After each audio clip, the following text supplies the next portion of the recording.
Bienvenue sur ce podcast. On est là entre femmes pour échanger sur différents sujets.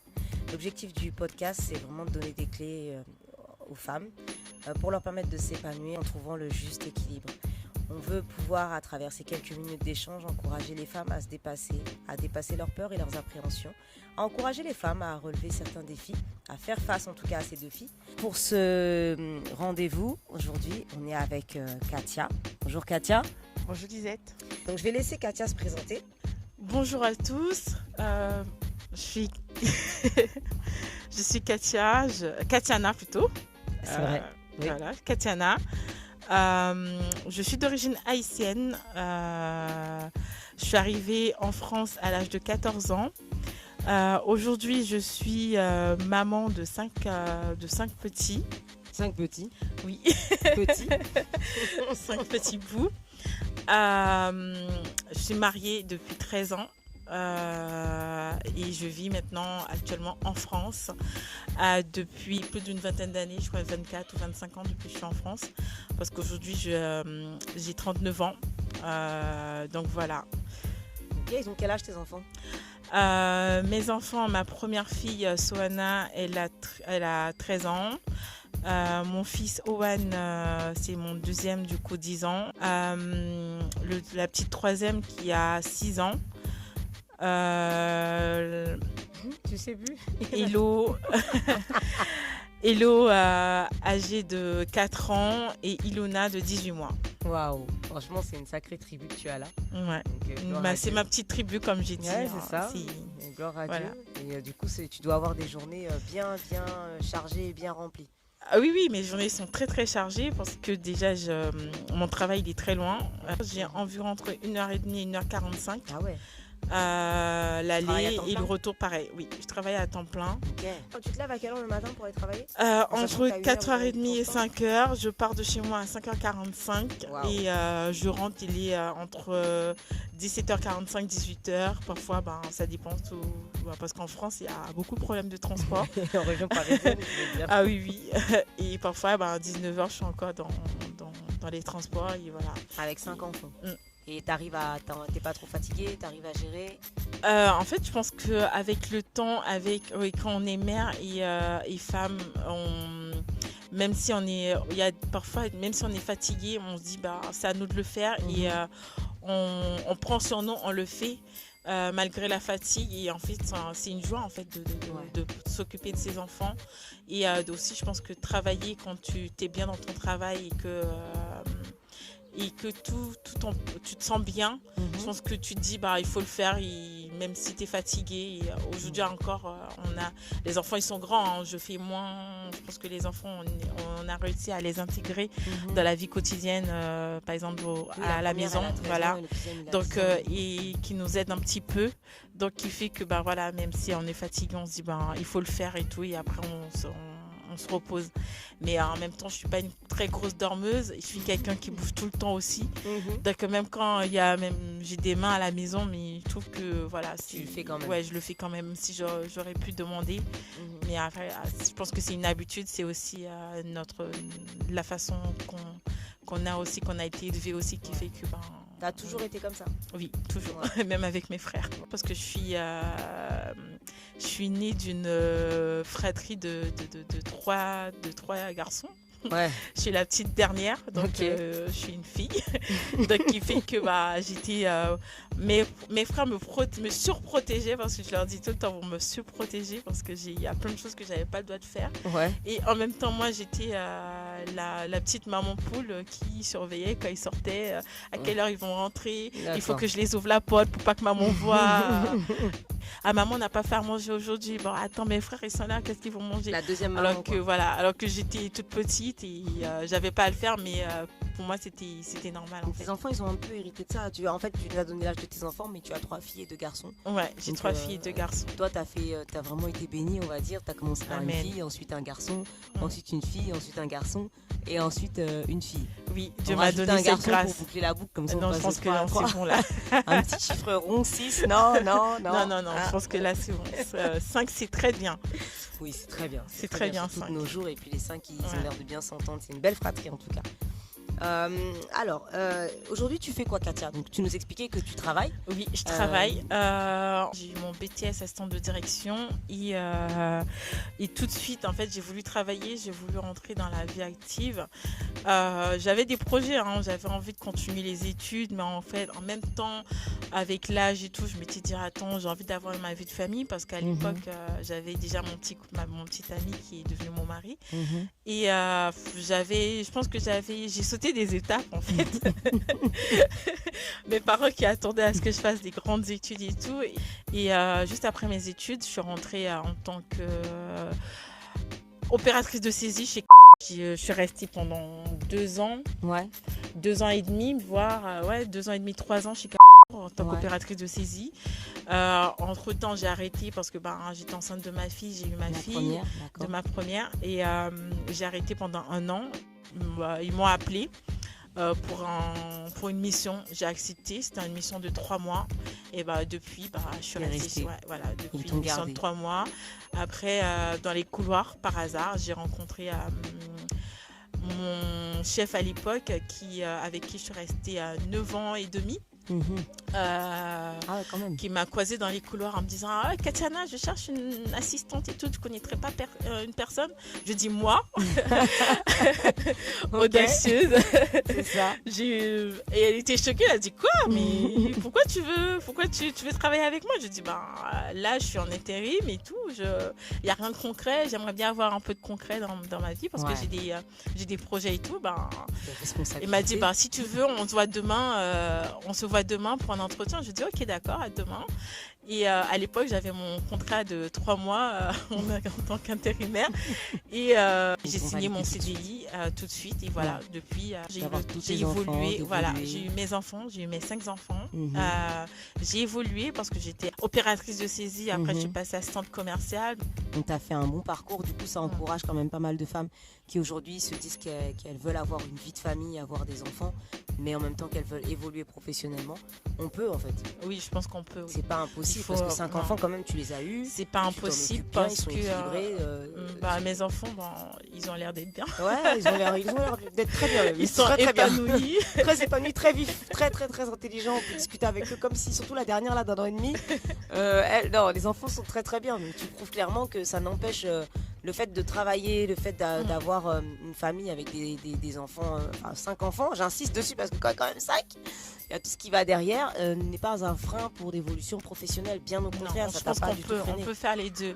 Il faut juste après savoir gérer les deux en fait, pour prendre le temps aussi parce que être mère c'est pas facile, c'est beaucoup de travail. Quand tu rentres à la maison, il faut pas oublier ton deuxième boulot qui t'attend et ça c'est à temps plein en fait. Être mère c'est 7 jours sur 7, 24 heures sur 24, 365 jours sur 365 jours. C'est à vie et c'est tellement beau d'être mère en fait, de partager. Je pense que ma mère elle nous protégeait énormément, mes parents, les deux. Qui ont eu aussi un parcours quand même assez compliqué parce mes parents ils n'ont pas pu je pense passer toutes leurs années vraiment ensemble comme ils auraient voulu. Ils l'ont fait quand nous on était grands et ça je pense que ça nous a beaucoup marqué avec mes frères. Ici on s'est battu je pense pour avoir la vie qu'on a aujourd'hui actuellement. On a tous une famille, on a tous des enfants, on a tous un foyer, on est bien stabilisés, on a tous un travail qu'on aime et qu'on essaie de faire du mieux en fait pour de s'épanouir parce que nos parents eux ils cherchaient la vie, ils cherchaient à nous donner le maximum qu'ils pouvaient en étant séparés pendant très longtemps. Et pour nous, ils ont sacrifié leur vie de famille, tout ce qu'ils ont pu. Je pense qu'ils auraient voulu partager ensemble pour nous. Et aujourd'hui, je pense que mes frères et moi, on aimerait beaucoup les remercier, mais malheureusement, ils sont partis plus tôt qu'on aurait voulu. Et donc voilà, donc aujourd'hui, on se bat pour nos enfants et je pense que c'est important en fait. En fait, vous honorez la vie de vos parents à travers votre vie aujourd'hui. Ce que vous inculquez à vos enfants et ce que vous transmettez à vos enfants, votre façon de vivre, votre façon d'être soudés, d'être les uns avec les autres, de travailler à côté, mais de continuer à prendre soin des uns et des autres, c'est ce que vos parents vous ont transmis. Oui, c'est ce que mes parents ils ont. C'est des valeurs qui vous ont transmis. Les deux, ils étaient pareils en fait. Ils passaient leur temps à aider à aider les autres. Et parfois, on avait l'impression que nous, on nous mettait de côté, alors que c'est pas du tout ce qu'ils voulaient faire en fait. C'est parce qu'ils voulaient nous montrer que dans la vie, il y a des gens qui avaient besoin d'aide et que le peu qu'on avait, il fallait partager ce peu et en aidant les autres en fait. Ces valeurs-là, c'est des valeurs que vos parents vous ont transmises. En réalité, c'est des vraies valeurs en vérité. Je pense qu'à partir de là... Aujourd'hui, c'est des valeurs qu'on a beaucoup de mal à retrouver. Je ne sais pas si c'est la société auquel on vit actuellement qui fait qu'on ressente ça, mais c'est des valeurs qui sont... C'est plus naturel. Voilà, les gens sont très méfiants, les gens très sont portés très sur méfiants, eux-mêmes. sont très méchants aussi. Les gens, ils oublient les autres aujourd'hui. Alors très égoïstes aussi. Avant, on a du mal à faire du bien aux autres en fait. On a beaucoup de mal à faire du bien sans rien attendre derrière. Je pense que c'est la méfiance parce que les gens se méfient énormément des gens. On n'arrive plus à faire confiance comme je pense à l'époque mes parents faisaient confiance. Et c'est dommage en fait. C'est vraiment dommage. C'est dommage, mais ça t'a pas freiné au final quand même? Parce que malgré ça, je pense qu'aujourd'hui, tu as rencontré la bonne personne qui partage tes valeurs de je pense vie. que moi, j'ai eu de la chance de rencontrer mon mari qui aussi est un peu comme moi. Toujours au petit soin avec les autres, toujours vouloir aider les autres. Et je pense que ce grand cœur, où il a aussi un grand cœur. Et il est moins méfiant que moi, parce que moi je suis très méfiante. Après tu montres pas forcément que tu es méfiante. Je le montre pas, mais je suis quand même je réfléchis quand même avant, alors que lui il est impulsif. Dès que c'est spontané. Dès que la personne lui dit j'ai ça, c'est tout de suite il agit, il attend pas. S'il n'a pas, il n'a pas, mais s'il a, il agit tout de suite. Et je pense que nous deux, on a réussi à se forger aussi ensemble. J'espère que Dieu nous permettra d'aider encore d'autres personnes. Parce qu'il y a peut-être des personnes qui pensent que quand tu dis que vous aidez que sur le côté financier. C'est pas seulement sur ce côté-là, c'est vraiment sur le côté quand vous aidez, vous y mettez tout votre cœur, ne serait-ce que l'écoute, la présence. Des fois, quand la personne est en difficulté dans son logement, vous allez héberger les personnes le temps qu'elles puissent trouver un lieu de résidence. C'est vraiment ce que vous savez, vous le donnez et vous le donnez avec un cœur sincère. On donne ce qu'on a et après, chaque personne le prend comme ils veulent ou comme voilà. Mais on le fait avec tous nos cœurs. On n'attend pas quelque chose en retour en fait. Le fait pour pouvoir aider et c'est dans le but d'aider, pas dans le but de recevoir quelque chose. Après, on sait que Dieu a vu tout ce qu'on fait et que demain on se dit ce sera peut-être nos enfants, peut-être. On récolte ce qu'on sème. On ne sait pas quand. Si c'est pas vous qui le récoltez, ça sera vos enfants. Parce que d'une certaine manière, vos parents, ils ont semé des choses. Et puis aujourd'hui, vous les récoltez aussi. C'est la génération suivante qui récolte. Vos parents se sont sacrifiés. Tes parents se sont beaucoup sacrifiés pour que vous puissiez venir en France, que vous puissiez étudier, que vous puissiez avoir la vie que vous avez aujourd'hui. Exactement. Et comme j'aime bien le dire, c'est vrai que pour les enfants, nous aujourd'hui on est des adultes, mais nos parents, ce sont des parents qui ont immigré en France, qui sont venus en France, qui ont quitté leur terre pour venir s'installer en France et qui sont partis de rien. Ça veut dire que quitter son pays et arriver dans un pays qui a une autre culture, une autre façon de faire, une autre mentalité, c'est vraiment c'est courageux en fait. C'est très courageux tout à fait de faire. Ça. Les parents, je pense que j'ai écouté le podcast de ta sœur Priscilla. Tabitha ML Show, je suis maman, épouse, mais femme avant tout. Exactement. Et je me suis retrouvée dans le passage où il parlait de son père et de sa mère quand ils sont rentrés en France. Et c'est exactement la même chose qu'on a vécu en fait. Sauf que nous, on l'a vécu pendant plus longtemps. Mais c'était la même chose en fait. Mais mes parents se sont battus, sont arrivés. Mon père est arrivé d'abord en Guyane et ensuite a fait rentrer ma mère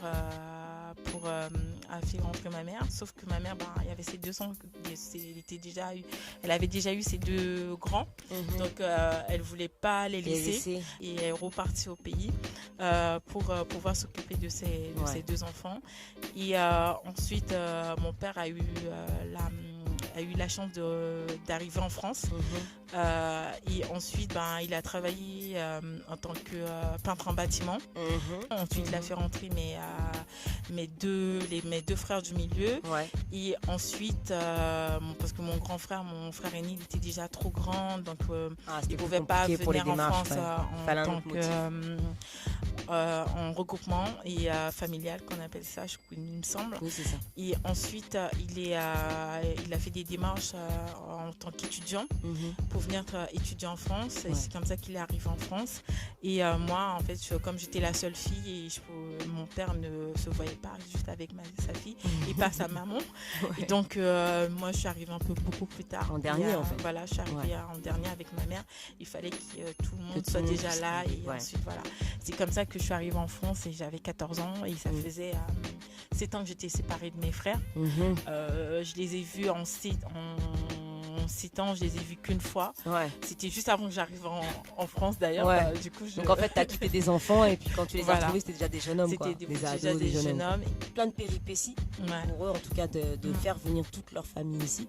Et ce que tu disais tout à l'heure par rapport aux valeurs qu'ils vous ont transmises, c'est qu'au final, vous ne pouvez pas avoir eu cette opportunité-là et savoir que vos parents, ils ont galéré comme ça, et qu'ils ont sont sacrifiés autant pour pouvoir tous vous ramener ici. Et puis vous, ne pas vous en sortir et ne pas vous donner les moyens de réussir. Je pense qu'on a tout donné en fait parce que moi quand je suis arrivée en France, quand j'ai vu mon père se réveiller, mon père il était déjà quand même assez vieux, il se réveillait à 4h du matin pour aller travailler et moi ça me faisait mal au cœur, ça me déchirait le cœur. Et en plus quand j'arrivais en France, aller à l'école, je me suis dit oh là là, parce que moi j'avais une vie de luxe, il manquait de rien, j'avais une maison, j'avais la bonne juste pour moi, j'avais tout.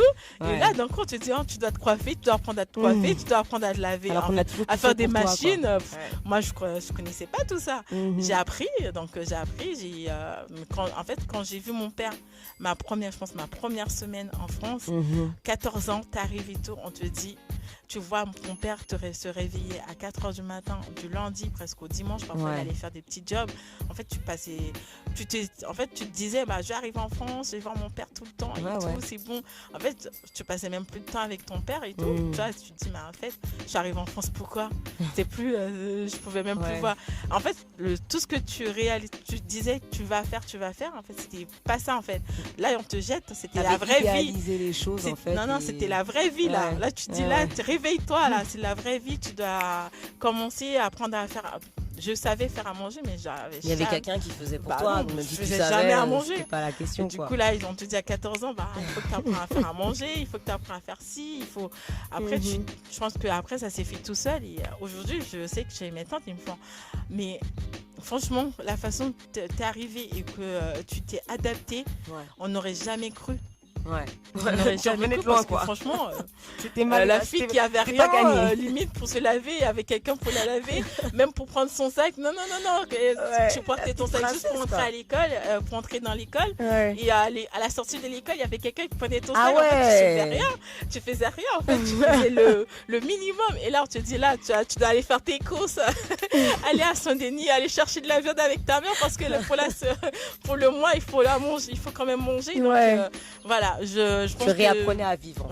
Je réapprenais. En fait, je l'ai pris. Je pense que je l'ai pas pris. J'ai pas été parce que je sais comment c'est difficile à cet âge-là d'arriver en France et que moi j'ai vu mes cousins, mes cousines arriver et comment c'était avec leurs parents. Je pense que nous, on a réalisé tout de suite ce que c'était et ce que nos parents, comment ils ont vécu, comment ils ont fait face à des difficultés, comment c'était. Et nous, tout de suite, en fait, moi, je crois que c'était rare que je boudais, en fait. Je crois que j'ai boudé le temps de me dire attends. Chaque jour était une grâce. Ah oui, non, c'est pas à mon père de faire ça. C'est pas à ma mère d'aller faire les courses. Attends, réveille-toi, vas-y, va faire les courses. Même quand mes frères, ils voulaient pas. Mais ma mère, c'était impossible qu'elle soulevait un sac. Moi, je pouvais pas. Même si j'étais en train de mourir avec tous mes sacs dans les mains, ça me faisait trop mal de voir ma mère porter un sac. Et les gens, comme me voyaient dans la rue avec ma mère derrière et tout, ils me disaient, mais pourquoi tu portes tout ça? J'ai dit, mais attends, il faut faire les courses. Les gens, ils comprenaient pas, mais c'était ça, en fait. C'était ma mère, elle a trop fait pour nous. Aujourd'hui, non, elle peut pas porter les courses, quoi. En plus, c'est à nous encore qu'elle allait manger. Mes frères, je sais que parfois ça leur saoulait d'aller faire les courses avec ma mère et tout, mais du coup moi je le faisais, alors qu'il y en a qui avaient des voitures à la maison, mais mais ils bougeaient pas. Même pas, ils bougeaient pas. C'était non. J'y pensais pas. Non, aujourd'hui on a le match de foot, aujourd'hui on a ça et tout. Mais moi il fallait pas que ma mère se levait un sac, donc c'était pas possible. Mais en fait, ça a eu quand même un. En fait, le fait que tes parents aient immigré et tout ça, et que vous ayez vécu tout ça, ça a clairement, mais vraiment clairement eu un impact sur l'éducation de tes enfants, Oui. sur ton organisation de vie aujourd'hui. Parce que tout à l'heure, tu nous as dit que tu te réveillais quand même le matin à 4h ou 4h30, que tu partais de la maison super tôt aussi, que quand tu rentrais, parfois il était 18h, 19h. Mais en fait, tu mets quand même un point d'honneur à ce que tes enfants ils puissent quand même te voir, partager des bons moments.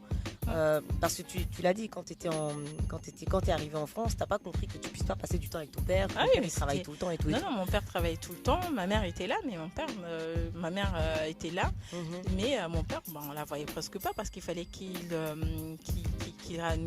apporte de la nourriture, qu'il fallait qu'il paye les factures. À l'époque, ma mère déjà, elle avait quand on est arrivé en France, ma mère avait une cinquantaine d'années, donc elle pouvait plus travailler, donc elle essayait de se débrouiller comme elle pouvait, comme elle était au bled, mais c'était différent. Donc elle a vu que c'était compliqué et tout, qu'elle allait plus pouvoir travailler en France. Elle a commencé à faire son petit commerce, comme elle a toujours fait, pour nous élever.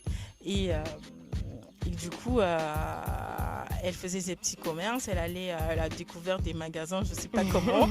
Elle parlait le même chinois.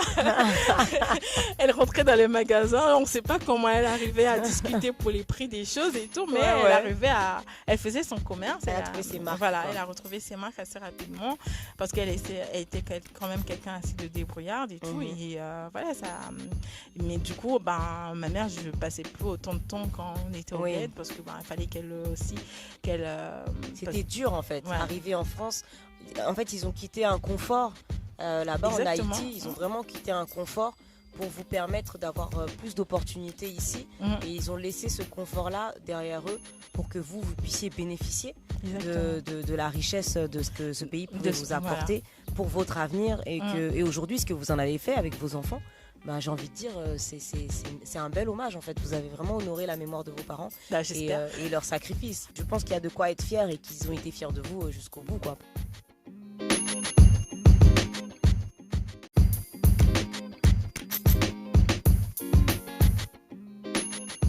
Aujourd'hui, là, tu as des enfants. C'est vrai que tes enfants, comme tu l'as dit, ils ont la dernière, elle a 1 an et demi. La première, elle a 13 ans. Tu arrives quand même à t'organiser parce que 5 enfants, encore, je le répète, 5 enfants. Tu l'as dit, tu dors peu, mais il faut quand même dormir. Quand tu te réveilles le matin, t'es au taquet.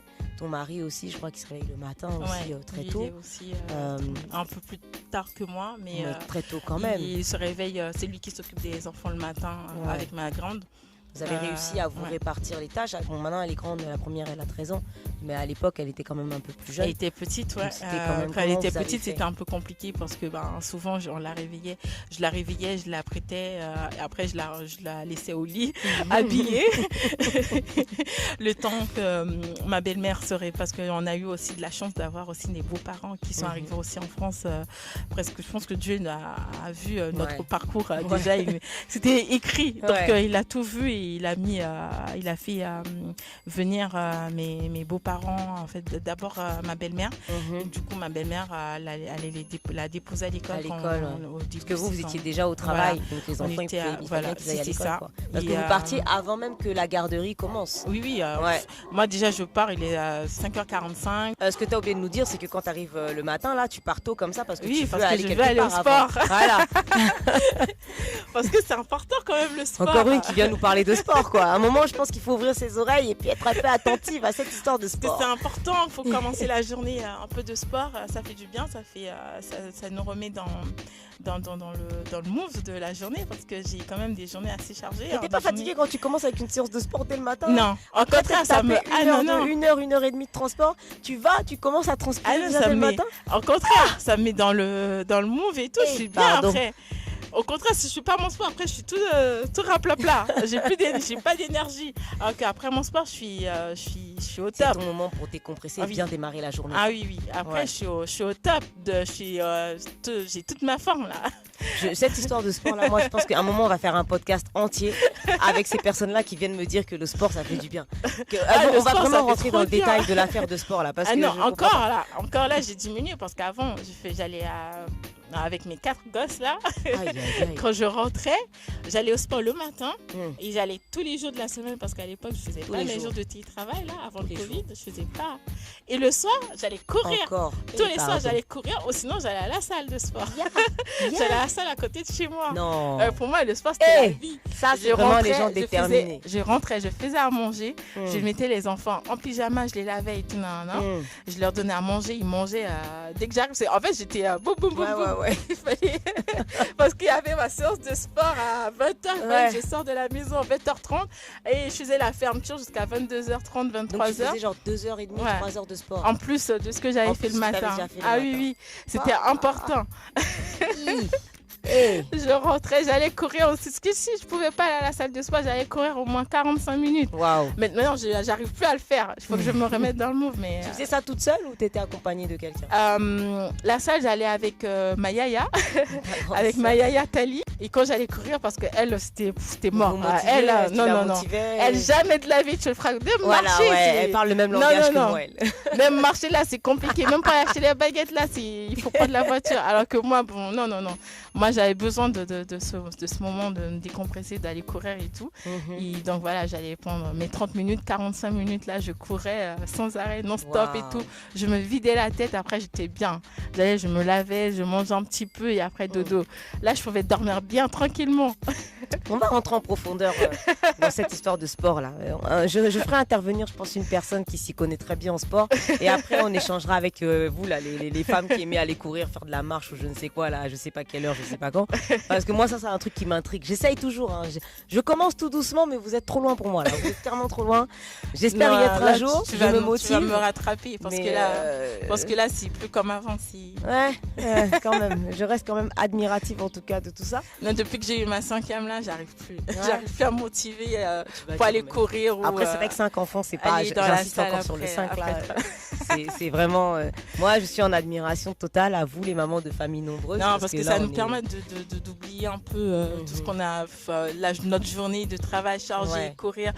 Ça nous permet de vider un peu la tête et de penser qu'à nous pendant 45 minutes, une heure. C'est toujours ça, quoi. Ouais.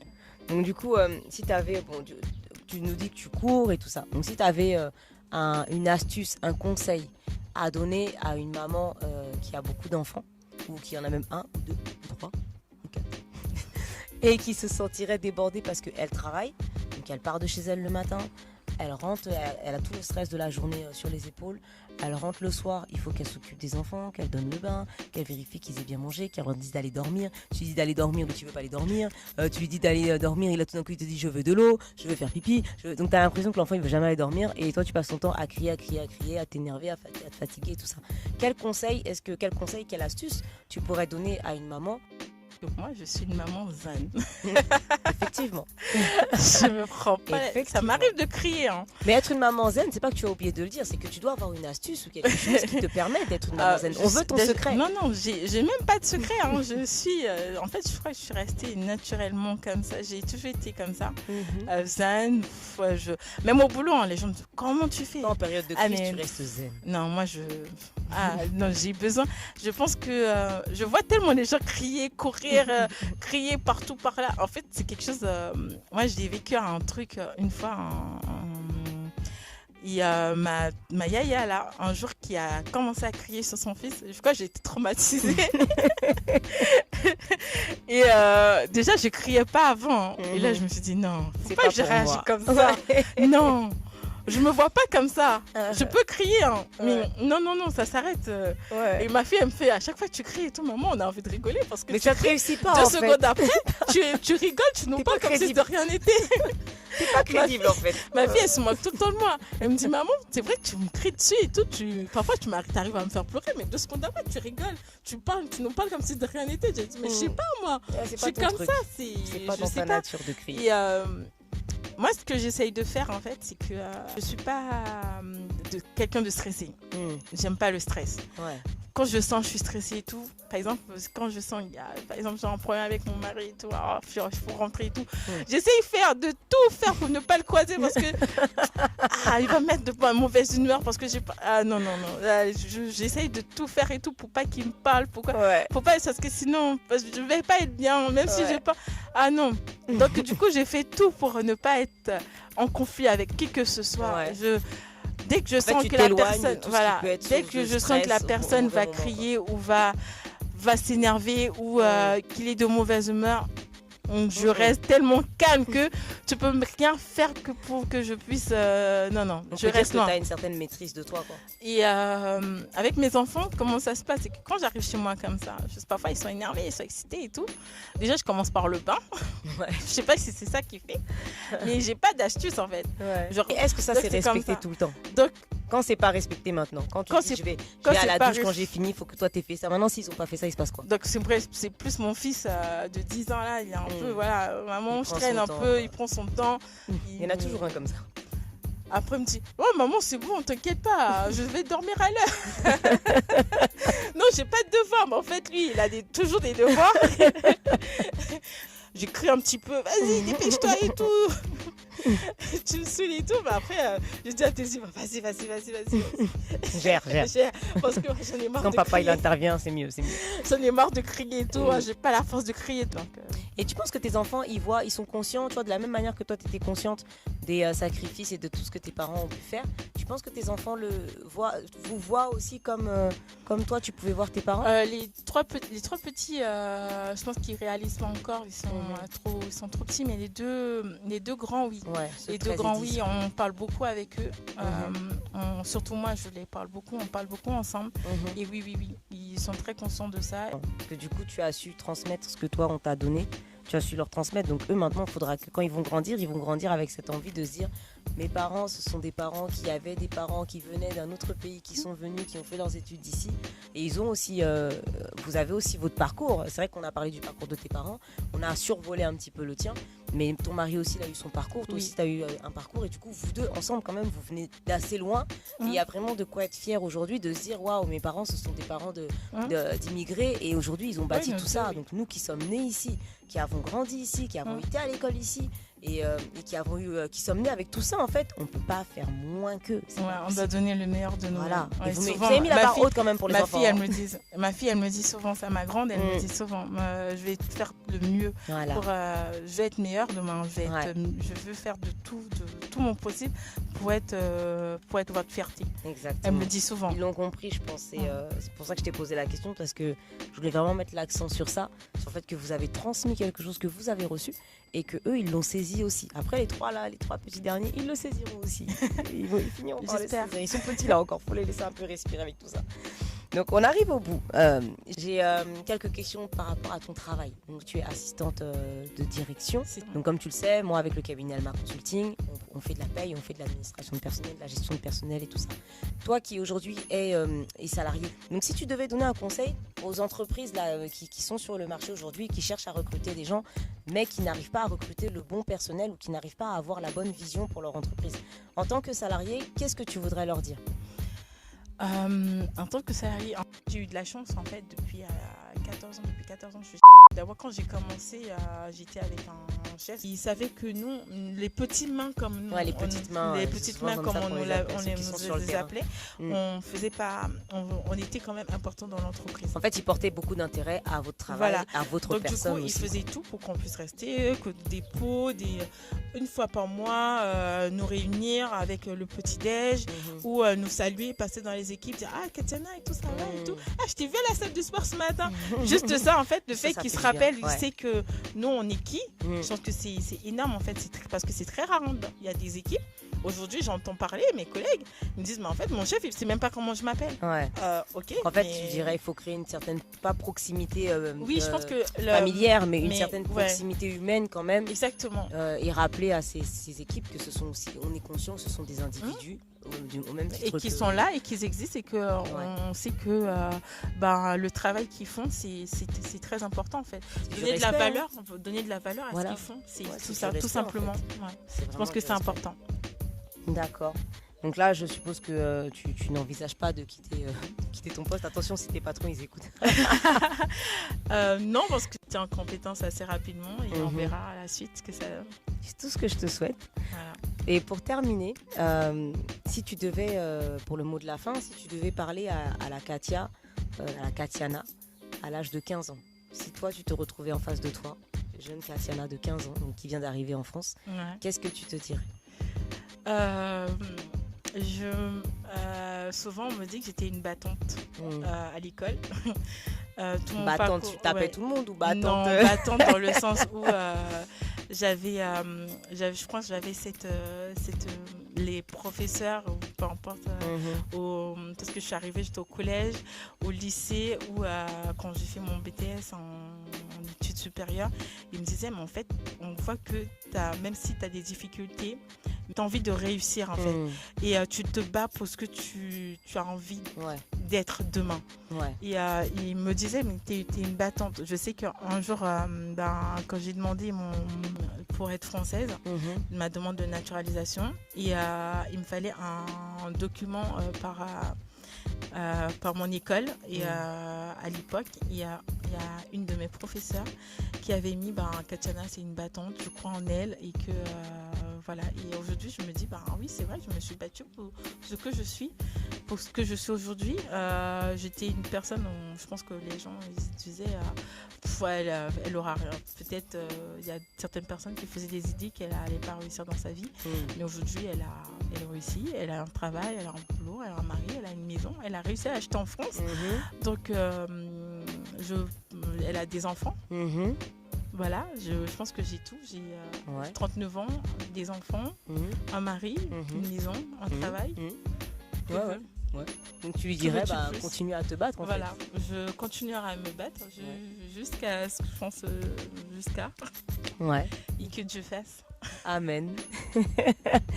Ok, et écoute, c'était le mot de la fin. Je te remercie Katia d'avoir pris le temps de t'ouvrir comme ça sur tous ces sujets-là. On a encore beaucoup de choses à dire, mais ça sera peut-être pour une prochaine. Mais en tout cas, je te remercie et puis je te dis à bientôt. Merci à toi. Bye bye. Bye bye.